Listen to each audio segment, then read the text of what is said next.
G'day everyone, it's Dozza. Hope you're all doing well. Hope the audio is okay. Camera looks a bit dodgy, but that's all right. Yeah, I just thought I'd do a quick stream. A few people have been talking about setting up their own node and potentially becoming a validator on PulseChain. And that's something I was interested in as well. So I thought I'd do a bit of research into it. And yeah, I thought maybe if I streamed about it, we could, start a bit of a discourse about it. Apologies for this camera, that is a bit wrecked. First things I wanted to chat about was a couple of cool things that I found. So this is just a linear channel, regression channel that Hex has been in recently. I should probably just see if, there you go. Class is in the house. Dingo Wolf, what's up? Just going to get some fish and chips. Fish and chips, well done. So yeah, linear regression channel for Hex. It's been sort of, pretty steady decline, for a while. But I think once we hear a bit more concrete information about, testnet v3 launching, or maybe it'll just launch straight away, then I think we'll get a bit of a pump. So that is, I think everyone's sort of on tender hooks there, waiting with bated breath for that. So yeah, this we can get rid of. I just wanted to show, there's a really cool indicator. Let's go look. This, I think is actually Goldkey on Twitter. I'll put a link to him in the description. I'll put all the links for all the stuff that I go to in the description, so check them out. But yeah, Goldkey and Dipcatcher, smart guys, and he came up with this idea for putting the liquidity as an indicator on the chart. So the guy who did it, I think it's EMI. I'll put a link to the guy who actually who coded it, did like a Pine script for it. But this is actually a really cool way. You can see here the red line where the price is. And then this is where it is in the Uniswap v3 pool.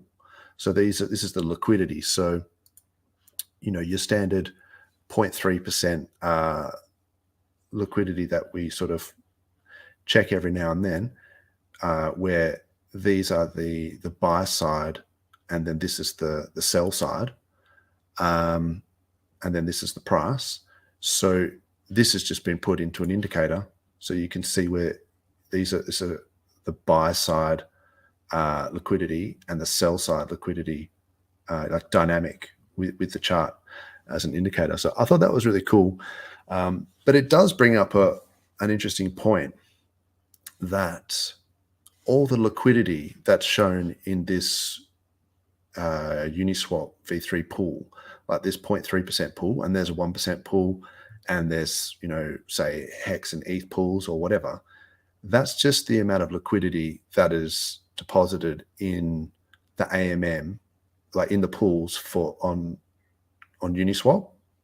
So that there are limit orders that don't exist inside the liquidity pools for these AMMs, for these DEXs. And so this site is really cool because it shows you the limit orders.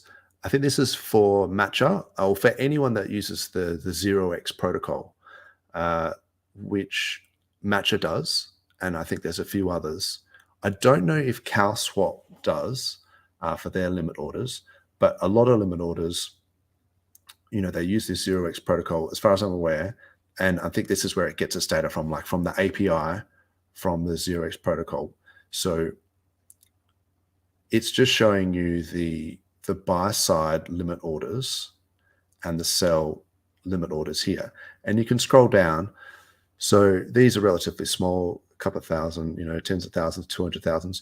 But you can see someone's got a limit order here for like 1 million Hex at 2 cents. 3 million hex at 1.97 cents, you know, and then you can see what the sells are. These are your limit sells. So people have got, it's actually not that much. So there's a million hex limit order sell at 12 cents. And then you've got this like Moonboy targets. Even 50,000, that's not that much, you know, at 75 cents. Sure, it's $4 million. Damn. But that's if I went to 75 cents. And so this is dynamic. So obviously this changes. People put in new limit orders as the price moves. But it is something to consider, that if you're looking at the price, you're looking at where you are in the liquidity, but you're never really looking at the the limit orders outside those pools, unless you look at, you know, a site like this. So I'll put that in the description. Check it out. Recently, we saw a huge amount of dumping from one whale, and it just got bought right back up. I'm not going to try and find it on the fly, but it's probably one of these big wicks. Oh, this is days. So actually, it's probably just this one here. Let me turn this off. It was probably this one here. That was just like one seller and one buyer. Well, a lot of people's limit orders probably executed, but I actually looked at it the day before that dumper went, and I was surprised at just how many buy limit orders there were, like in this 2 cent range. So the liquidity doesn't always give you the full picture, I guess is what I'm saying. So that's something to check out. If you want to put on limit orders, probably CowSwap maybe is one to try. Matcha does limit orders as well, but I've had some issues with it.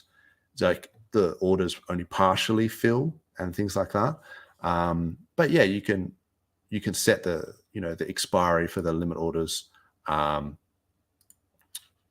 maybe I'll do another video on limit orders if people are interested. But shout out to Tangent again, he was the first person I heard of to speak of CowSwap. So I'd never heard of it, but it's actually a really cool aggregator. I'm pretty sure it's just an aggregator of DEXs. But yeah, it's really cool. It's got like a really satisfying like moo sound when you execute a swap, and there's like a little cow game you can play. But apparently, you know, these limit orders execute consistently, so that's important. And yeah, so our Tangent's Twitter thing is just hex_tangent. So I think I've mentioned him before. You guys can check him out if you haven't already, but he's always, you know, giving out cool alpha like this. One of the things I looked at, so the updates.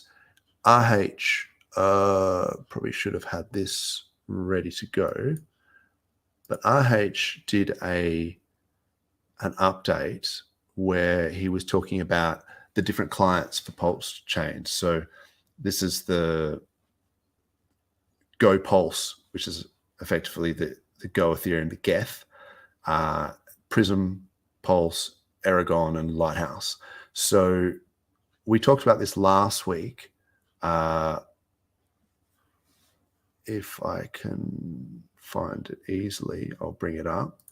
But it was basically this. So you've got the consensus clients and your execution clients, and it's important to have different clients for client diversity. And maybe I'll talk about that in a second as well.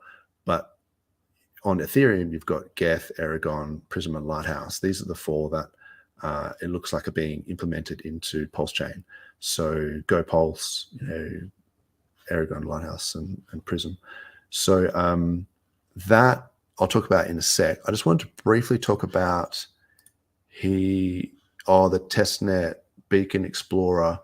Yeah, that was just the Beacon Chain Explorer. I think they've forked it, so it's pretty cool. I had a look at it, and I was trying to calculate based on epochs being 5 minutes apart, or whatever it is, 6 minutes, 7 minutes apart, you know, how far back it goes from his tweet. But I think because it's a fork, that just means that, anyway, I'm not going to go into that too much, but this is very cool. I like it a lot better than Block Scout. So yeah, I'm a fan. We'll probably look into that a bit later, but it's a block explorer, so it is what it is, just like Etherscan or whatever, some of the ones we've seen. So he mentioned in one of, I think it was the stream in the conference with Crispy Man, and I think that's a cool name. I think he's the Hexfire guy, which is a really cool site. Check out hexfire.io. We can have a look at that some other time, but you can look at stakes or whatever. But he asked about the bridge, and I could probably find it. But he mentioned, RH mentioned the XDAI bridge.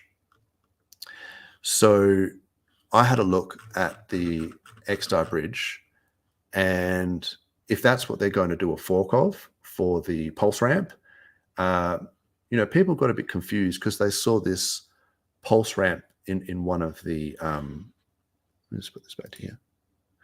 People got a bit confused because they saw Pulse ramp in one of the screenshots for the DApp, and they're like, oh, it's an on-ramp or something like that. But the bridge from Rinkeby to PulseChain testnet V2B was always called Pulse ramp. So it's like pulseramp.com or something. So that's the bridge that they're talking about. But because Rinkeby got deprecated, they're going to have, you know, go early testnet bridge to testnet V3 when that comes online. And so what they were doing was they were saying that they've forked this XDAI bridge because it's got audits up, you know, up the wazoo. It's been completely audited and it's never had any issues. So, and it looks like it uses these bridge validator oracles, and this is for Gnosis Chain to send DAI across the bridge. But one of the things that I thought was really cool, I haven't heard anyone talk about it. Not sure if this is going to get incorporated into the bridge for PulseChain, like Ethereum to PulseChain bridge, but we will maybe be able to play with it in the V3 version of the bridge. It talks about earning yield on bridge deposits using this as the XDAI bridge. And it says a portion of the DAI locked in the bridge contract on the Ethereum side is deposited in Aave and Compound to earn yield. The proportion of the bridge deposits is determined by the bridge's governance. Currently, 1 million DAI are held in reserves, and the remaining balance is used to earn yield. So it actually, when you bridge in a stable coin, like if you're bridging in DAI, it actually takes some of that, like 1 million DAI, as a reserve, and then it uses the remainder, puts it into, in this case, Aave and Compound on Ethereum, generates some yield, and I think it uses that for governance. It goes to maintain the, you know, the bridge, or I haven't looked into it too much, but this concept I thought was really interesting, because if it had a similar thing, because, you know, PulseRamp is going to be a bridge of this XDAI, a fork of this bridge, this XDAI bridge, then, you know, it could maybe keep 1,000 DAI in reserve, and then the remainder of the DAI could actually be put into, say, PLSX, single-sided staking, to generate yield and use for governance. I know with PulseChain, like on the testnet for PulseX, there is a whole bunch of stuff on, like, you know, voting proposals and things like that. So I wonder if, you know, if there might be a DAO, it might be it could use, if it uses a similar structure for this XDAI bridge, yeah, it might do that. But that's just speculation. I have no idea if that's actually going to happen or not. But it might be something worth asking RH when he does his next stream. Yeah. Anyway, the main thing I think I wanted to talk about today was setting up nodes and validators. So there's a lot of different options for this. And I strongly recommend, going to just like the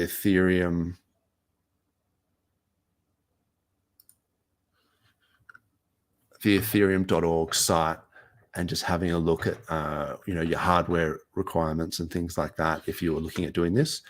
We talked about this last time where you need,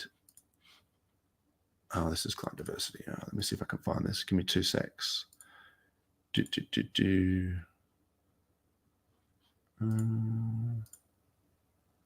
Okay. Yeah. Okay. So hardware requirements is one thing, but I guess you might wonder, why do you want to set up a node?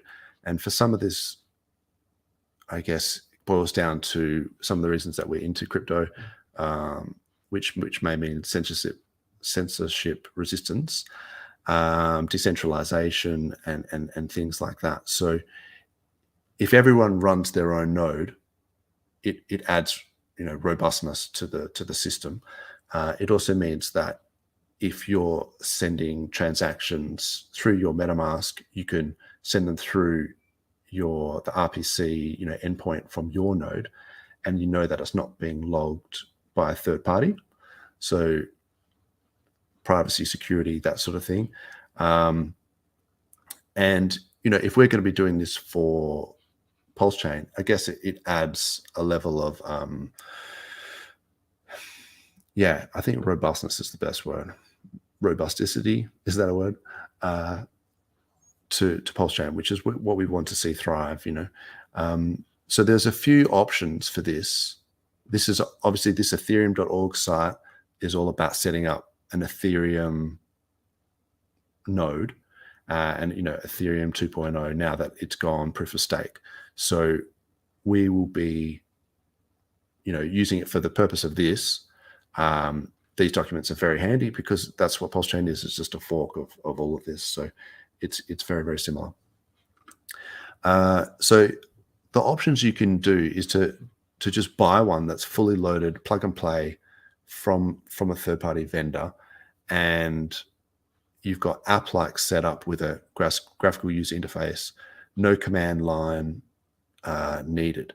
There's a couple options for that, and then you've got you can build your own. You can use a single board computer, Raspberry Pis, all that sort of stuff. Or you can just use a computer and spin up a Linux. You could put a Linux distribution on there, or you could even run it on Windows. But you might be using more command line prompts and things like that to get it run up. So if you look at the hardware, they nearly always say that you need minimum 8 gig RAM, 2 terabytes solid state hard drives. I think it's more like 16 to 32 gig RAM. I probably wouldn't mess around with having not enough RAM, because if you start having issues with transactions, and you're going to get slashed, and it's not worth mucking around trying to skimp. So I would probably recommend 16 to 32 gig of RAM. I think 2 terabytes solid state drive is like a minimum. I think you probably need quite a bit more than that. These NUC computers, like the i7s and things like that, they're pretty cool. They're just like a mini PC. And I think some of these other guys, Dapnode and Avado, they actually use them, I'm pretty sure. So we can have a look at those. And then you can just get the software yourself, and run it on whatever hardware you want. But it's important that you have a separate computer that if you're going to run this node on, because you don't want to have it affecting the performance of your actual computer. And this is something that's just running, 24/7 really. This, you don't want it compromised. You want to keep it separate from your regular PC. So yeah, check this out. Have a look. If you go to Avado, they talk about the cost, and then if you're staking your ETH, how much you could get it back, how long, because you've got to stake 32 ETH, like how long it would take for you to earn that much money back from being a validator that you will pay for the cost of the hardware. They have different options. They have different chains. My first impression was that this is really cool, and not yet 32 gig of RAM, i7. That's an Intel, yeah. So my first impression was Avado is cool, but then I had a look around, and apparently Avado forked the DAppNode software. And I was like, well, why would I not just go to the DAppNode guys? So, oh yeah, here we go. The DAppNode, it looks pretty cool. Their GUI looked really cool from what I saw, some of the videos. And I actually sent them on Twitter. I asked them a question whether they would be supporting PulseChain, because if you have I'm not sure if it's worth pulling it up, but if you go on their pinned tweet, they've got like a video, and I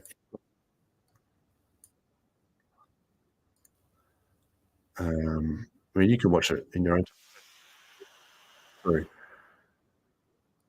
But that's a cool video. Actually, I'll see if in the chat, can anyone hear this? If I put this on here,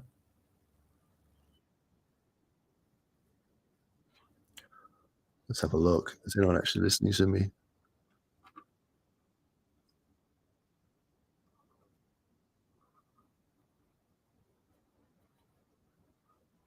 Doesn't look like anyone's chatting. So I'm not sure.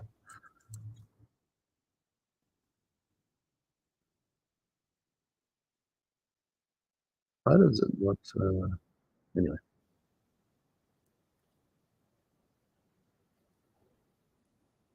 oh, hard to hear the audio. That says it's hard to hear.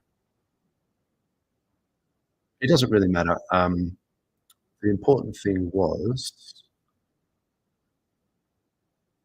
bugger. Okay, Dingo Wolf saying it's down. Okay. No dramas. Watch it in your own time if you can be bothered. The reason why I want to show you it was it showed all these different chains like Avalanche or whatever, and it sort of said, you can set it up as a validator for whatever chain. So if they choose to support PulseChain, which I think it would be in their interest, it might be a really good plug and play way to run your own validator. The other options of like building your own, if you have a look at Alex, it's like Synergy with some weird like 3s and 6s in his name, but it's the Hedron guy, Alex. He was talking about some single board computer stuff. This Odroid M1 might make a perfect at-home validator. I had a bit of a look into it, and like they're pretty cool. Let's see if I can see it here. My only hesitation with this sort of stuff is, I may not have mentioned this in the past, but I'm a physicist, but I work in an engineering capacity, and I've seen a lot of electronics, like been doing it for like 20 years. And people who use hobbyist electronics in commercial level products, it's not a good idea. And it's kind of asking for trouble. There is a huge difference between consumer level equipment Intel i7 whatevers and hobbyist stuff. This actually looks like a really good one. And I've seen some Raspberry Pis, some Arduino stuff that are fairly terrible. And when you've got pins and things like this and headers, this is all like relatively large components. It's not super small surface mount. They can be damaged by static. Like, I know that sounds boring and whatever, but some of these hobbyist, I would call them, boards, they're very cool if you want to muck around and play with things. And you, by all means, could set up a node. It wouldn't be that hard. You can flash it with a Linux distribution. You could connect to your monitor and a keyboard, whatever, and just do command line stuff, get it all going. But my hesitation would be, what is its longevity, and you can have minor software issues and things like that. This looks like a relatively well put together one, but I actually would not recommend people use Raspberry Pis and things like that. There's other ways, this is ARM computer, PCs, processors, and there's a lot of information about setting them up and everything, and setting up basically a node running an execution client and a consensus client. So you would choose to either run, Prism and GoPulse, or Lighthouse and Aragon or whatever. And it's important to have that client diversity, because then there's no single point of failure.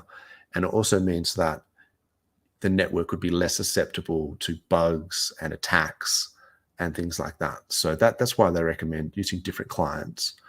In fact, this site actually says there's a danger when it goes into the red, because you've got more than 50%, or I think it's more than 33%. Well, that's the goal. So more than 50% of the network is relying on a Geth execution client. So that's actually like a minor concern, if you like. So they're encouraging people to actually diversify with their execution clients, so that there's not a single point of failure within the network. This was a pretty cool site from, again, ethereum.org. Takes you through some of the things you might need to do if you were to, depositing your 32 ETH. And in our case, it would be the 32 million Pulse. It's just sort of making you aware of these transactions. At the moment, you can't get your ETH out until the Shanghai update in March, I think February. So that'll be interesting to see how that affects. Hopefully the, PulseChain fork of Ethereum is after the Shanghai update. So then there's no issue about having to then update it. But I'm sure they could update it anyway. It can take you through, you need to be able to use command line stuff and be aware of the slashing, and if your node doesn't, if it proposes like 2 blocks at once and all this sort of stuff. Also the Raspberry Pi. Yeah. I was talking about this before, saying, you can use Raspberry Pis. One of the things I noticed is, if you have a look, this is on the ethereum.org, they were talking about, for staking, it didn't recommend that you used, like, I think it said you should be using like Nimbus or one of these other ones, and so PulseChain is only going to support these 4 clients. So the fact that the Raspberry Pi website was saying, the Ethereum website was saying that people who were using Raspberry Pis for staking were suggesting that they used a different client than the ones that RH has talked about. I don't think that's a good thing. I'll see if I can find that link, but I don't want to waste anyone's time. So yeah, check out Alex. He is the guru. This is a super smart guy. obviously coded all the Hedron stuff. And, I would be following him and seeing what he has to say about maybe doing some sort of plug and play option. Dev Hughes suggesting the Intel NUC. I mean, that you could just buy a NUC and then flush it with a Linux distribution. Ubuntu and Debian are the two Linux distributions I've heard people talk about for validators. And yeah, you can do all that stuff. You can run, but Alex was talking about doing a sort of plug and play version. So that might be interesting. But at some point, you could probably just, if DAppNode does support it, you can buy your own. These ones are relatively expensive. We're talking like this version was about $1,300 euros, or it's pretty close to USD. So that's probably what I'm looking at. I think that'll be interesting to see whether DAppNode does support PulseChain. And if you look into the DAppNode validation docs, like it's got this stuff for like multi-client validators. It talks about, the different clients that you can use. Like this is like a GUI. These are snapshots of the GUI for the different clients that you can use. And it looked pretty easy to use. This is the dashboard, Lighthouse and Aragon or Geth or whatever. So I think this might actually be the go. And so that's something that I'll sort of, be following. But check it out. If you've got any comments or anything, let me know. The ARM stuff, that's another option. There's another option as well. I don't know why I've lost the link for it, but oh yeah, here it is. This was for cloud storage solutions. So, Amazon does cloud storage stuff. I think when you look at the cost per gigabyte per month of how much you're actually going to be using, and then you look at your power costs, because someone commented, shout out to whoever commented, Luisito, someone on my last video, and he said, what do you think about Amazon cloud services for it? RH had an interesting point once where he said the cloud is not, I'm paraphrasing, of course, the cloud is not like some magical server anyway. It's just someone else's computer, and it sounds stupid to say that. Like, of course, that's what it is, but it's just someone else's computer.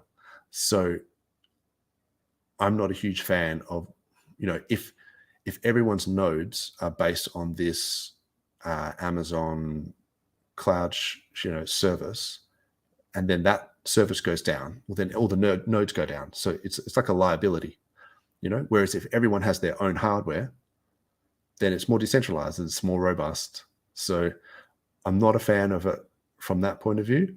And I'm not a fan of paying, reasonable dollars. I mean, your electricity costs are probably only about $10 a month or something like that, depending on where you live and your cost of electricity. But if you're, it might be comparable, but for the reasons I just stated about decentralization, I think it probably would be a bad idea for everyone to be using cloud-based services for as nodes. Okay, and I could talk about that more, but I won't bore everyone to tears. Yeah, so there's some really cool things I'll put in the chat. Sorry, in the description about some of the different ways you can do this if you were going to build your own. But I'm not going to sort of go through and show everyone, all the command line stuff. It's probably a little bit boring. Shows you how, the Lighthouse Sigma Prime site is really cool. It shows you how to like run a node, how to set it up, and the command line stuff that you need to do. And then, there's two types of nodes. Of course, you've got your staking and non-staking nodes. So I talked about this last week. So you can either have a node that produces blocks or proposes blocks, and then you have nodes that that don't stake. You don't have your 32 million Pulse staked, and they're just, you're just using that to query the network and to send your transactions and things like that. But you're not actually a validator. You're not actually earning rewards if you're a non-staking node. If you're a staking node, then you're a validator. I guess that's the best way to explain it. Yeah, that's pretty much it. Some of the other things I would say, just as I close this out, is maybe check out KatieeP. It's like KT, yeah, that's it there. She has got a lot of updates. So if you want to keep track of all the PulseChain updates and things like that, she's awesome for that. She also mentioned this in one of her tweets, which is, I think what they're doing is they're pinging the RPC server for testnet v3. And when this goes green, that means that the testnet v3 is live. So that's, they probably just got that from Chainlink, like chainlist.org. You know, you can see, you can search by testnets, and you can search for, like, you know, PulseChain. Oh, it's got the mainnet. Yeah, okay. But you can include testnets. There we go. That's it there. So, oh, there you go. So you could ping this server, and then you know when it's live. And I think that's all they're doing there. But that's the type of cool shit that you see if you're following KatieeP. That rhymed. And was there anything else cool? That's pretty much it. All right. Robust delicious. Oh, that's funny. Cool. All right. Does it out. Have a good one, and I'll see you next week. Thanks very much, guys. Cheers.